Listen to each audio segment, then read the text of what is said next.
Hi students, welcome to the fifth part of hydrogen spectra from atomic and nuclear physics lesson. இன்னைக்கு இந்த செஷன்ல போட்டி தேர்வுகள்ல கேட்கப்பட்ட ஒரு சில क्वेश्चंस தான் டிஸ்கஸ் பண்ண போறோம். First question பார்க்கலாமா? Hydrogen atoms are excited from ground state to the state of principal quantum number 4. Then the number of spectral lines observed will be option A 6, option B 3, option C 5 and option D 2. இந்த question தமிழ்ல பார்க்கலாம். Hydrogen அணுக்கள் அடிநிலையிலிருந்து முதன்மை quantum எண் 4 இன் நிலைக்கு கிளர்ச்சி அடைய செய்யப்படுகிறது. இதில் உருவாகும் நிறமாலையில் உள்ள வரிகளின் எண்ணிக்கை option A 6, option B 3, option C 5 and option D 2. இப்போ இந்த क्वेश्चனை சால்வ் பண்ணனும்னா என்னெல்லாம் பேசிக் கான்செப்ட்ஸ் நமக்கு தெரிஞ்சிருக்கணும்ங்கறத அனலைஸ் பண்ணலாம். ஹைட்ரஜன் அணுக்கள் அடிநிலையிலிருந்து முதன்மை குவாண்டம் எண் 4 இன் நிலைக்கு கிளர்ச்சி அடைய செய்யப்படுகிறது. இப்போ நான் 4 குவாண்டம் நம்பர்ஸோட எனர்ஜி ஸ்டேட்ஸ் போட்டிருக்கேன். முதல்ல ஹைட்ரஜன் அணுக்கள் எங்க இருக்கு? அடிநிலையிலிருந்து முதன்மை குவாண்டம் எண் 4க்கு கிளர்ச்சி அடைய செய்யப்படுகிறது. இங்க தான் நிறைய ஹைட்ரஜன் அணுக்கள் இருக்கு. ஓகே, இல்ல ஒரே ஒரு ஹைட்ரஜன் ஆட்டம் எடுத்துக்கலாம். இந்த ஹைட்ரஜன் அணு இங்க இருந்து எக்ஸைட்டட் ஸ்டேட்டுக்கு போகுது. எக்ஸைட்டட் ஸ்டேட்ல லைஃப் டைம் ரொம்ப கம்மி இல்லையா? சோ அது என்ன பண்ணும்? கீழ கிரவுண்ட் ஸ்டேட்டுக்கு இப்படியே ஜம்ப் பண்ணுது பை எமிட்டிங் ஃபோட்டான். ஓகேதா? இப்படி ஒரு ஃபோட்டானை எமிட் பண்ணும்போது நமக்கு கிடைக்கக்கூடிய நிறமாலை வரிகளினுடைய எண்ணிக்கை கேட்டிருக்காங்க. சால்வ் பண்ணலாமா? நிறமாலை வரிகளினுடைய எண்ணிக்கை கண்டுபிடிக்கிறதுக்கான ஃபார்முலா என்ன? Very good. n is equal to n2 minus n1 into n2 minus n1 plus 1 by 2. வேற ஏதாச்சும் ஃபார்முலா தெரியுமா உங்களுக்கு? Excellent. n is equal to summation n2 minus n1. இந்த n2 minus n1ங்கிறது என்ன? yes, difference in principal quantum number. Okay, இதை எப்படி எழுதிக்கலாம்? summation delta n, change in principal quantum number. ரைட்டா? வேற formula? Very good. n is equal to n into n minus 1 by 2. ஒரு electron higher energy ஆர்பிட்ல இருந்து lower energy ஆர்பிட்டுக்கு jump பண்ணுச்சுன்னா இந்த ஃபர்ஸ்ட் டூ ஃபார்முலாவை யூஸ் பண்ணிக்கலாம். ஓகே, அதே நேரத்தில் இந்த தேர்ட் ஒன் இருக்கு இல்லையா, இத ஹையர் எனர்ஜி ஆர்பிட்ல இருந்து கிரவுண்ட் ஸ்டேட்டுக்கு ஜம்ப் பண்ணினா மட்டும்தான் இந்த லாஸ்ட் ஃபார்முலாவை யூஸ் பண்ண முடியும். ஓகே, இப்போ 8ல இருந்து 3, 5ல இருந்து 2, அப்படி எந்த ஆர்பிட் கேட்டாலும் ஃபர்ஸ்ட் டூ ஃபார்முலா யூஸ் பண்ணிக்கலாம். அதுவே 5 to 1, 3 to 1 அப்படின்னு வந்தா மட்டும்தான் இந்த கடைசி ஃபார்முலாவை நம்மளால யூஸ் பண்ண முடியும். Okay, shall we solve the problem now? நான் தேர்ட் ஃபார்முலா ஃபர்ஸ்ட் எடுத்துக்கிறேன். So number of spectral lines கண்டுபிடிக்கிறதுக்கான formula n is equal to n into n minus 1 by 2. நமக்கு இங்க எலக்ட்ரான் எங்க இருந்து எங்க ஜம்ப் பண்ணுது நம்ம பார்த்திருக்கோம்? ஃபோர்த் ஒன் இல்லையா? So n is equal to 4ல இருந்து அடிநிலைக்கு ஜம்ப் பண்ணுது. இப்போ என்னோட வேல்யூ சப்ஸ்டிட்யூட் பண்ணலாம். So n is equal to 4 into 4 minus 1 by 2 is equal to 4 into 4 minus 1 3 by 2. So 2 2s are 4. Okay, so 2 3s are 6. So நமக்கு எத்தனை number of spectral lines கிடைக்குமா? 6 lines கிடைக்கும். நீங்க இதுல எந்த ஃபார்முலா வேணா நீங்க வந்து ட்ரை பண்ணி பார்க்கலாம். இப்போ செகண்ட் ஃபார்முலா யூஸ் பண்ணினோம்னா n is equal to summation delta n இல்லையா? so summation difference in principal quantum number n2 minus n1 இல்லையா? இங்க n2 minus n1, இங்க n2 என்னன்னு எடுத்துப்பீங்க? 4 ன்னு எடுத்துக்கோங்க. n1 என்னன்னு எடுத்துக்கலாம்? அது கிரவுண்ட் ஸ்டேட்டுக்கு வருது, அதனால 1 ன்னு வெச்சுக்கோங்க. Okay, so n is equal to summation 4 minus 1 is equal to summation 3. இப்போ எப்படி எழுதிக்கலாம் நீங்க? summation 3 னா 3 plus 2 plus 1, 3 plus 2 5, 5 plus 1 6. so number of spectral lines எவ்வளவு கிடைக்குமா? 6. இது கரெக்ட்டா அப்படிங்கிறது எனர்ஜி லெவல் டயகிராம்லயே நீங்க செக் பண்ணி பார்த்துக்கலாம்.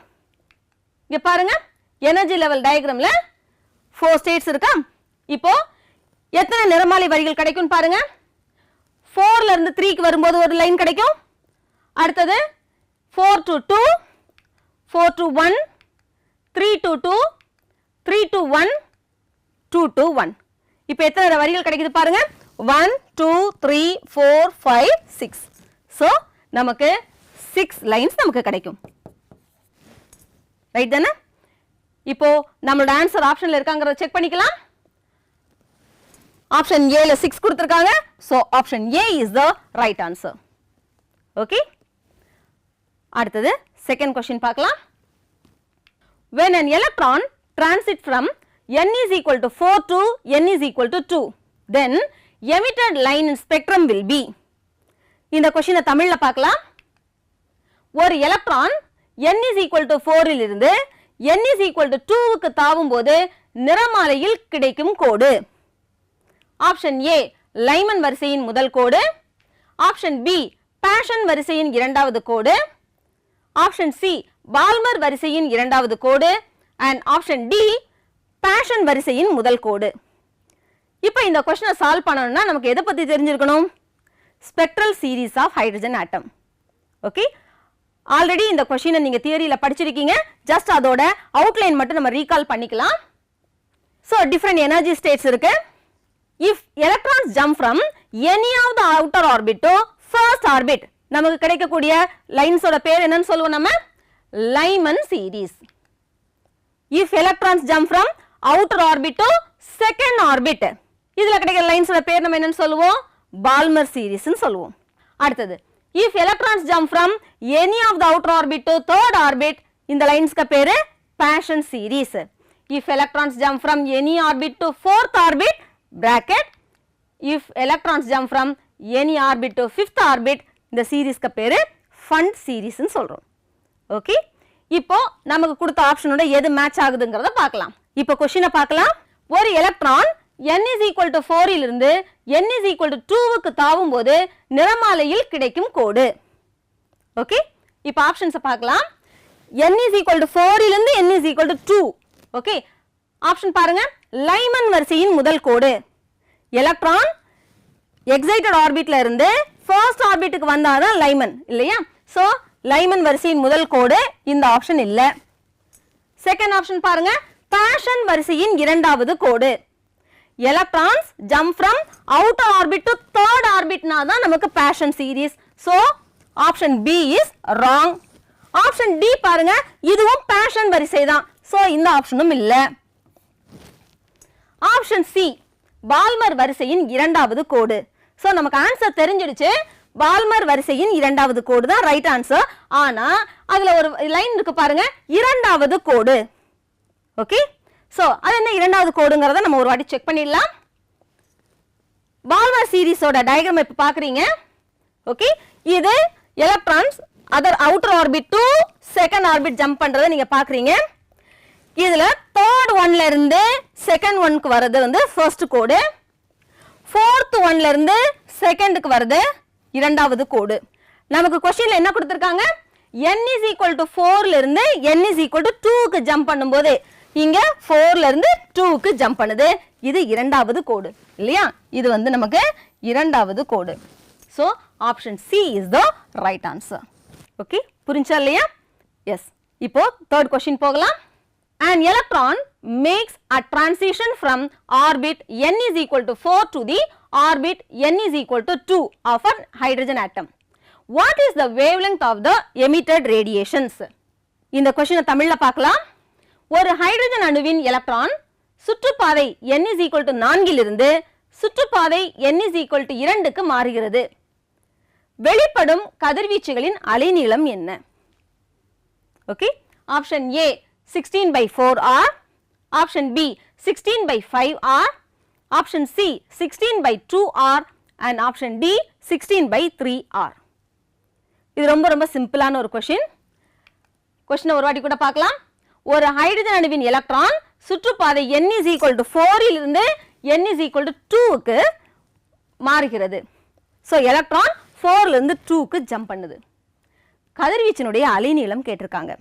இந்த क्वेश्चனை சால்வ் பண்ணனும்னா நமக்கு என்ன பேசிக் திங்ஸ் எல்லாம் தெரிஞ்சிருக்கணும்ங்கறத அனலைஸ் பண்ணுவோமா? ஒரு ஹைட்ரஜன் அணுவின் எலக்ட்ரான் சுற்றுப்பாதை n is equal to 4 இலிருந்து n is equal to 2 க்கு மாறுகிறது. So electron n is equal to 4 இருந்து 2 க்கு ஜம்ப் பண்ணுது. அப்படி ஜம்ப் பண்ணும்போது வெளிப்படும் கதிர்வீச்சுகளினுடைய அலைநீளம். ஓகே, ஸோ இந்த கான்செப்ட்ல எலக்ட்ரான் ஒரு ஆர்பிட்ல இருந்து ஹையர் எனர்ஜி ஆர்பிட்ல இருந்து லோயர் எனர்ஜி ஆர்பிட்டுக்கு ஜம்ப் பண்ணும்போது போட்டானை வெளியில விடும். அந்த போட்டானுடைய அலைநீளம். ஓகே, அலைநீளத்துக்கான ஃபார்முலா என்ன படிச்சிருக்கீங்க? Yes, 1/λ is equal to r into 1/n1 square minus 1/n2 square. இதுல இந்த n1 n2 உங்களுக்கு கன்ஃபியூஸ் பண்ற மாதிரி இருந்துச்சுன்னா இந்த ஃபார்முலா கொஞ்சம் மாடிஃபை பண்ணி பார்க்கலாமா? 1/λ is equal to r into 1/n1 க்கு பதிலா நீங்க என்ன போட்டுக்கோங்க? nf final nf square minus 1/ni square initial. i represents initial. இப்படி வேணா நீங்க மாடிஃபை பண்ணி பாருங்க, கொஞ்சம் ஈஸியா இருக்கும். ஓகே, சோ இப்போ இந்த क्वेश्चन சால்வ் பண்ணலாமா? இப்போ क्वेश्चनல இருந்து ni nf வேல்யூஸ் எடுத்துக்கலாம். Electron n is equal to 4 இலிருந்து n is equal to 2 க்கு ஜம்ப் பண்ணுது. ஓகே, இப்போ இனிஷியல் அது எங்க இருக்கு? ni இனிஷியல் அது எங்க இருக்கு? 4th ஆர்பிட்ல இருக்கு. அங்க இருந்து எங்க ஜம்ப் பண்ணுது ஃபைனலா? nf is equal to 2. Okay, இப்போ இந்த வேல்யூஸ் அங்க சப்ஸ்டிட்யூட் பண்ணலாமா? So 1/λ is equal to r into 1/nf ஓட வேல்யூ என்ன? 2 இல்லையா? சோ 2 ஸ்கொயர் minus 1/ni ஓட வேல்யூ என்ன? 4. So 4 square. இப்போ சிம்பிளிஃபை பண்ணலாம். 1/λ is equal to r into 1/2 square ஓட வேல்யூ என்ன? 4 minus 1/4 ஸ்கொயர் ஓட value 16. Shall we take LCM now? 1/λ is equal to r into 4 க்கு 16 க்கு LCM என்ன? Very good, 16. So 16 போட்டுக்கோங்க. இதை எதால மல்டிப்ளை பண்ணா 16 கிடைக்கும்? 4, ரைட்டா? So 4 minus இங்க ஆல்ரெடி 16 தான் இருக்கு. So 1. So 1/λ is equal to 4 minus 1. Yes, 3. இந்த r இங்க போட்டுக்கோங்க. 3r divided by 16. நமக்கு क्वेश्चनல என்ன கேட்டிருக்காங்க? கதிர்வீச்சுகளின் அலைநீளம் கேட்டிருக்காங்க. இங்க நம்மகிட்ட 1/λ இருக்கு. நமக்கு தேவையானது λ வேல்யூ. சோ இதோட ரெசிப்ரோக்கல் எடுத்துக்கோங்க. λ is equal to 16/3r. So இந்த ஆப்ஷன் இருக்காங்கறத செக் பண்ணிக்கலாம். 16/3r. Option D is the right answer. Okay, so formula மட்டும் தெரிஞ்சுனா இந்த क्वेश्चन நீங்க ஈஸியா சால்வ் பண்ணிடலாம். நெக்ஸ்ட் क्वेश्चन போகலாமா? Electron in hydrogen atom first jumps from third excited state to second excited state and then from second excited state to the first excited state. The ratio of the wavelengths λ1 is to λ2 emitted in the two cases. இந்த question தமிழ்ல பார்க்கலாம். ஒரு hydrogen அணுவில் உள்ள electron முதலில் மூன்றாவது கிளர்ச்சி நிலையிலிருந்து இரண்டாவது கிளர்ச்சி நிலைக்கு தாவுகிறது. பின்னர் இரண்டாவது கிளர்ச்சி நிலையிலிருந்து முதல் கிளர்ச்சி நிலைக்கு தாவுகிறது. இரண்டு நிகழ்வுகளிலும் உமிழப்படும் அலைநீளங்களின் விகிதம் λ1 is λ2 is equal to okay, option A 27/5, option B 20/7, option C 7/5 and option D 27/20. Okay, இப்போ இந்த क्वेश्चन சால்வ் பண்ணா நமக்கு என்னலாம் தெரிஞ்சிருக்கணும்ங்கறத பார்க்கலாம். ஹைட்ரஜன் அணுவில் உள்ள எலக்ட்ரான் முதலில் மூன்றாவது கிளர்ச்சி நிலையிலிருந்து இரண்டாவது கிளர்ச்சி நிலைக்கு தாவுகிறது. ஓகே, இதை எடுத்த உடனேயே மூன்றாவது கிளர்ச்சி நிலை n is equal to 3, இரண்டாவது கிளர்ச்சி நிலை n is equal to 2 னு நீங்க எடுத்துற கூடாது. ஓகே, ரொம்ப ரொம்ப கேர்ஃபுல்லா நீங்க இதை எடுக்கணும். இப்போ பாருங்க, எனர்ஜி ஸ்டேட்ஸ் கொடுத்திருக்கேன். இதுல n is equal to 1 அப்படிங்கறத நம்ம யூசுவலா என்ன சொல்லுவோம்? Ground state, அடிநிலை. ரைட் தானே? மீதி இருக்க ஸ்டேட்ஸ் எல்லாம் நம்ம என்னன்னு சொல்லுவோம்? எக்ஸைட்டட் ஸ்டேட் நம்ம சொல்லுவோம் இல்லையா? சோ எக்ஸைட்டட் ஸ்டேட்ல n is equal to 2ங்கிறது நமக்கு first excited state. n is equal to 3ங்கிறது second excited state, n is equal to 4ங்கிறது third excited state. இது ரொம்ப ரொம்ப important. ஓகே, so question பாருங்க. எலக்ட்ரான் முதலில் மூன்றாவது கிளர்ச்சி நிலையிலிருந்து இரண்டாவது கிளர்ச்சி நிலைக்கு தாவுகிறது. மூன்றாவது கிளர்ச்சி நிலைனா அப்ப என்ன வந்திருக்கும்? n is equal to 4. क्वेश्चनல பாருங்க, எலக்ட்ரான் முதலில் மூன்றாவது கிளர்ச்சி நிலையிலிருந்து இரண்டாவது கிளர்ச்சி நிலைக்கு தாவுகிறது. So n is equal to 4ல இருந்து n is equal to 3ல தாவும் போது வெளிப்படக்கூடிய போட்டானினுடைய அலைநீளத்தை λ1 ன்னு எடுத்துக்கோம். அடுத்தது பின்னர் இரண்டாவது கிளர்ச்சி நிலையிலிருந்து முதல் கிளர்ச்சி நிலைக்கு தாவுகிறது. அடுத்து என்ன ஆகுது? இரண்டாவது கிளர்ச்சி நிலை முதன்மை குவாண்டம் எண்ல என்ன சொல்லிருப்போம்? n is equal to 3 இல்லையா? So n is equal to 3 ல இருந்து n is equal to 2 க்கு ஜம்ப் பண்ணுது. ஓகே, இதோட அலைநீளம் λ2. Understand or not? இப்போ இத சால்வ் பண்ணலாமா? ஃபர்ஸ்ட் கேஸ்ல எலக்ட்ரான் எங்க ஜம்ப் பண்ணுது? மூன்றாவது கிளர்ச்சி நிலையிலிருந்து இரண்டாவது கிளர்ச்சி நிலைக்கு ஜம்ப் பண்ணுது. சோ இந்த வேல்யூஸ் எடுத்து எழுதும்போது நீங்க ரொம்ப ரொம்ப கேர்ஃபுல்லா எழுதணும். ஓகே, ni எங்க இருக்கு? இனிஷியல் அது எங்க இருக்கு? மூன்றாவது கிளர்ச்சி நிலையில இருக்கு. மூன்றாவது கிளர்ச்சி நிலை, ஆனா குவாண்டம் நம்பர்ல போடும்போது என்ன போடுவீங்க? 4 ன்னு போடுவீங்க. ரைட் தானே? So ni is equal to 4. Okay, மூன்றாவது கிளர்ச்சி நிலையில எங்க வருது? இரண்டாவது கிளர்ச்சி நிலை. சோ ஃபைனலா இரண்டாவதுக்கு வருது. ஆனா எக்ஸைட்டட் ஸ்டேட்ல இரண்டாவது, பிரின்சிபல் குவாண்டம் நம்பர்ல 3. Understand or not? இப்போ ஃபார்முலால சப்ஸ்டிட்யூட் பண்ணலாம். What is the formula to calculate lambda? Yes, 1 by lambda is equal to r into 1 by nf square minus 1 by ni square. இப்போ வேல்யூஸ் சப்ஸ்டிட்யூட் பண்ணலாமா? இத நான் lambda 1 ன்னு எடுத்துக்கிறேன். So 1 by lambda 1 is equal to r into 1 by nf square ஓட value 3 square minus 1 by ni square. ni ஓட value 4. So 4 square. 1 by lambda 1 is equal to r into 1 by 3 square na? Yes, 9 minus 1 by 4 square na? 16. 16, 9. இதோட LCM என்ன? Very good, 144. So 1 by lambda 1 is equal to r into 144. So இந்த பக்கம் 16 ஆல multiply பண்ணுவீங்க, அந்த பக்கம் 9 ஆல multiply பண்ணனும். அப்ப என்ன இருக்கும்? 16 minus 9.